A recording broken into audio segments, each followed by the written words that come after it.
ყველა სტილის არქიტექტურაა თბილისში.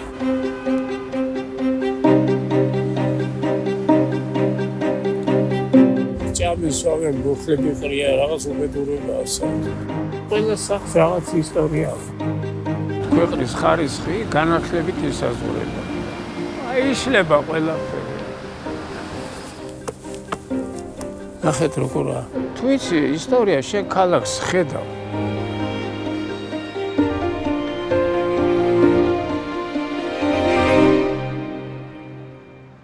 მე ვარ გიორგი ალექსი-მესხიშვილი, გოგი, მხატვარი ვარ და ძალიან მაწუხებს ამ ქალაქის ისტორიული შენობების ძეგლების მდგომარეობა. ისეთ ძეგლების, რომელშიაც ცხოვრობდა ჩვეულებრივი ხალხი და ისეთ ძეგლების, სახლების, რომელშიაც ჩვენი გამოჩენილი წინაპრები ცხოვრობდნენ. ამ ქალაქს ერთი სახი არ აქვს, მრავალი სახი აქვს. მაგრამ ამაზე არავინ არ წუხს.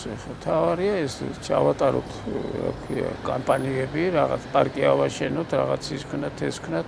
ესე იგი სოციალურად ეს ქალაქი იყო ძალიან ნათლად წარმოდგენილი ამ ხრივ, ხო?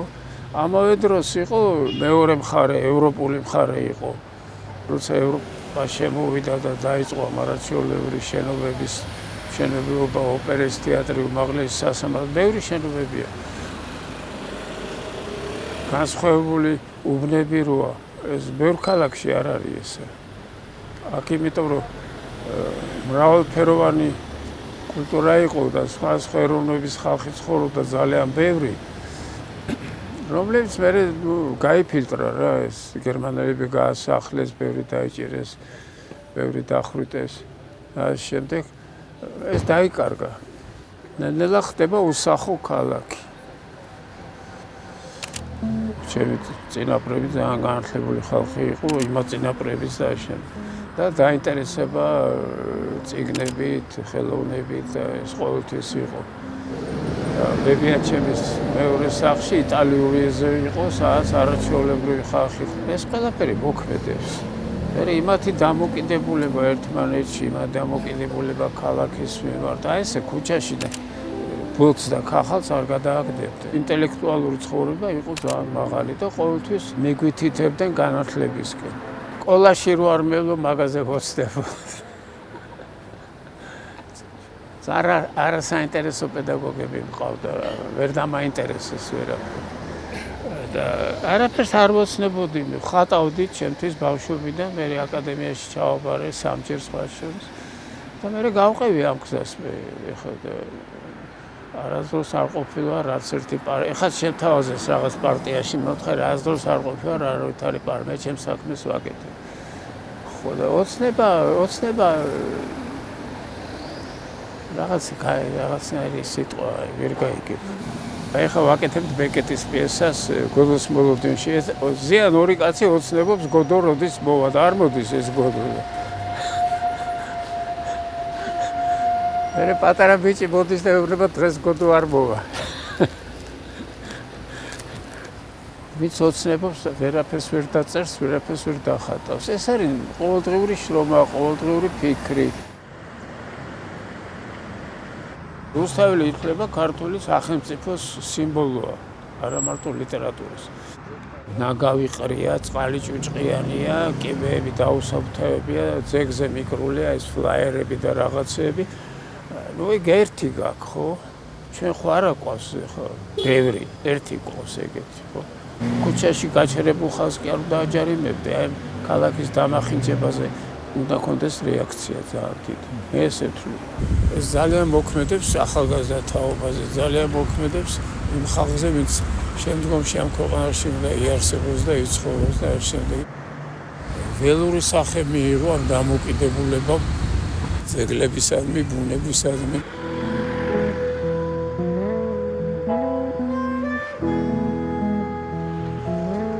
ყველა სტილის არქიტექტურაა თბილისში. ნეოკლასიციზმი, ბაროკო, არტ-ნუოვო, თბილისური არქიტექტურა, სპარსული ყველა სახს თავისი ისტორია. ეს კლასიკური არის, მე-19 საუკუნის შენობა, როცა უკვე ევროპული არქიტექტორები შემოვიდნენ და დაიწყო შენება, დაიწყო ესეთი სახლების შენება. მანამდე ესეთი სახლები არ იყო აქ. საშინელ დღეში რო შეხედოთ რა არის.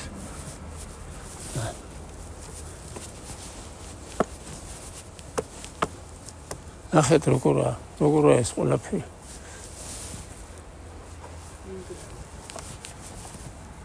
ნახეთ ვინ ცხოვრობდა ამ სახლში. მარჯანიშვილი ამის ღირსია, ის სახლი რო ესეთ დღეში იყო. ნახეთ ჩალეწილია. აი. პირველი ინგლისური ბიზნესი 1819 წელი. ეს პავლენკო როა. ეს ტარავერდიებია, ძალიან დიდი კომპოზიტორი. აი ვაზე.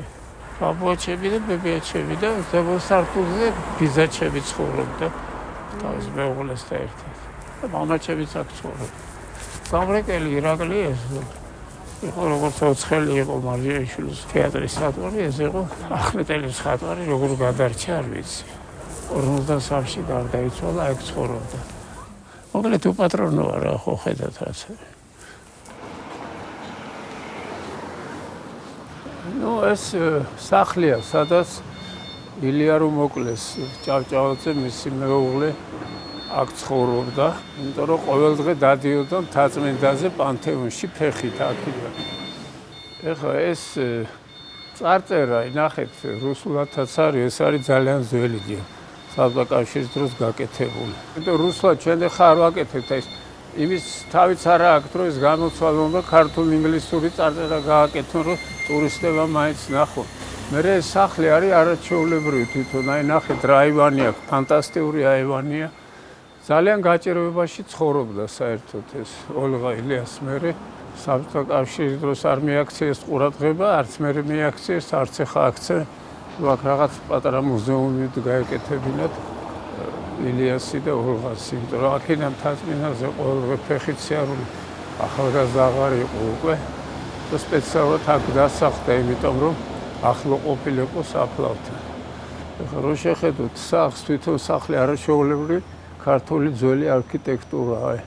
შემორჩენილია ეს ბოძები, ეს აივანი შემორჩენილია, მაინც დამახინჯებული არ არის, მაგრამ პრინციპში ბევრი ყავდა ილია ჩვენ თუ ბევრი ყავდა სხვა ესეთი ხალხი. ეს თითებზე დასაფლელია სულ ყველა და რაც მათთან დაკავშირებულია, მე მგონია რომ ყურადღება მაინც უნდა მიექცეს რაღაცა, ხო? ეს უნდა იყოს დაცული და ამას სტატუსი უნდა ქონდეს ამ შენობას ძეგლის. როგორც ხედავთ, საკმაოდ უპატრონო ქვეყანა. მერეც გაქრება ეს ყველაფერი და აღმოჩნდებით ჩვეულებრივი რაღაც აი ახალმშენებელი სახლები რო უხასიათო, უსახელო რა შეუხედე, ისეთი ქვეყანა გახდება ეს ბოლო-ბოლო. სიმენდებს ყიდის. მიყვარს ჩემი ახალგაზრდობა, რაც მახსოვს მე რა. როგორი იყო და ესე უპატრონოდ ვერავინ ვერაფერს ვერ ააშენებდა, ვერ ჩადგავდა საათს უნდა რაღაცას, ნუ. აი ეს სახლი რო შეხედოთ, ეს გერმანული არქიტექტურა, ეს სახლი. ეს ვინც განაგებს ამ ქალაქს, ეს უნდა იცოდეს, ხო? ეს არ იცის. აი ეს სახლი რატოა ესეთი არქიტექტურა და რომ მიხვდე როდის არის აშენებული. აი ღებვა, ყავა, ის აგერ დისკო რაღაცეები და ეს სახლი უკვე კარგავს თავის ელფერსაც კარგავს და თავის ისტორიას და ეს ჩუღურეთი ხო გერმანული უბანი იყო საერთოდ.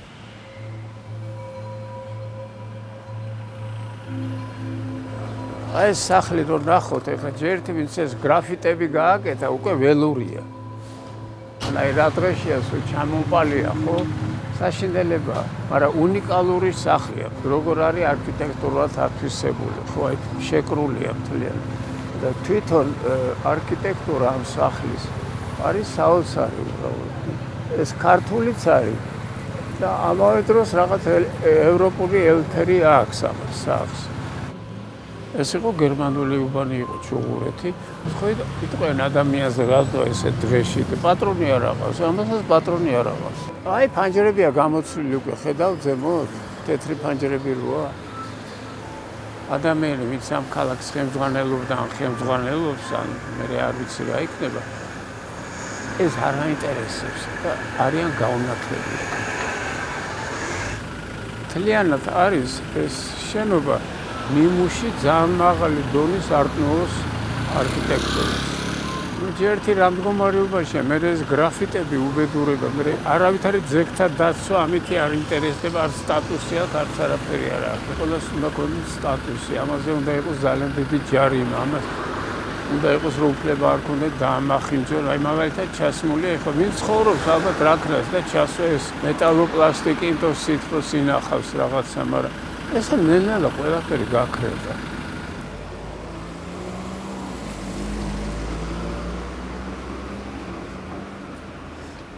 ამ კარებს შემორჩა აი სახელურები. აკეთობა ვიტრაჟები იყო აიქაც და ეს ყველაფერი გამქრალია. ხარისხი ნახეთ რა დღეშია. და მეორე მხარეს არის ეს თბილისური სახლი. ეს არის აი თბილისის ხიბლი, რომ აქეთ ეს არის და აი აქ ეს არის. ეს აივანი ნახეთ რა დამახინჯებულია, სულ ამოქროლა ყველაფერი.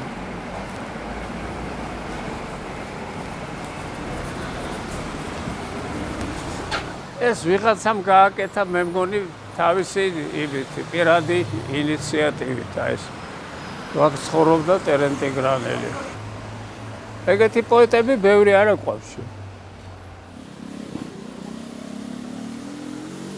ტიპიური ქართული აივანია და ეს კუთხის სახლი ესეც, ხო, ეს ორი ქუჩა აქ იყოფა. აი ნახეთ რა სავალალო მდგომარეობაშია ეს სახლი, ხო? ეს ქართული არქიტექტურის სახლები ძირითადად აივნები ხის არის. ამიტომ დროს ვერ უძლებენ. აქაც იგივე სიმახინჯეა ეს გრაფიტები და რაღაცეები, მაგრამ თვითონ სახლი რა მდგომარეობაშია, შეხედეთ.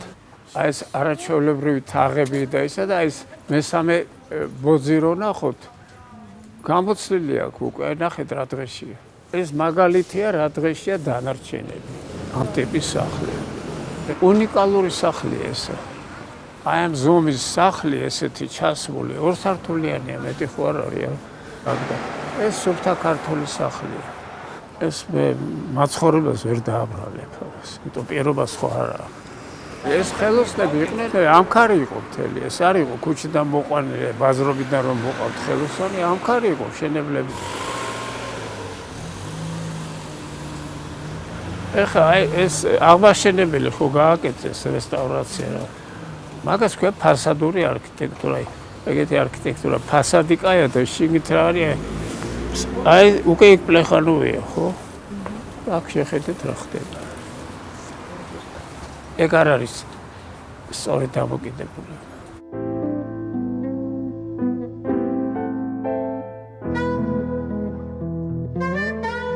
ქვეყანა ვერ აიტანს ამ სიტუაციას, იმიტომ რომ არა გვაქვს ჩვენ რუსებივით მონური მენტალიტეტი. მაგრამ ჩვენ თავზე არა ვართ დამოკიდებული, ძალიან ბევრად დამოკიდებული ვართ ცივილიზებულ სამყაროზე, ევროპაზე, ამერიკაზე. ამ სამყაროსთან თუ არ გექნება ურთიერთობა და ესე უდიერად მოიქეცი, რა ხარ ერთი წერტილი ხარ 3.5 მილიონის მე მგონი აღარა ვართ უკვე. ჟვანეცკი გენიოსი იყო, ბოდესელი ებრაელი. მან თქვა რომ умные все время сомневаются. Ჭკვიანები ყოველთვის ეჭვიანობენ. А дураки все знают. სულელები ყველაფერი იციანო და ეს ხდება ჩვენთვის. არა მაგ რაღაცები, მაგრამ მე ისე გადაკეტილი ეს ყველა გზები, სადაც მინდა რამე გავაკეთო, რომ მე უკვე სხვა მიმართულებით ვფიქრობ. მაგალითად სად გაგვწევთ? არა, ნუ ახლა არ მინდა დაკონკრეტება, მაგრამ მიზეზი რა არის გადაკეთების? შენი შეხედულება საერთოდ სიტუაციაზე. პოლიტიკური არა ზოგადად. იმიტომ დღეს